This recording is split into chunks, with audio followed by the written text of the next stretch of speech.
mang âm 4 đầu Woodmaster được nhập khẩu và phân phối trực tiếp ở công ty tại Phúc, Vinh.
Đây là màn hình điều khiển của máy.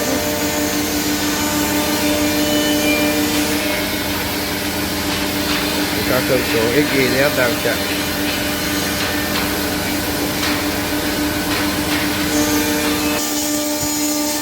Đây là một số sản phẩm chưa làm.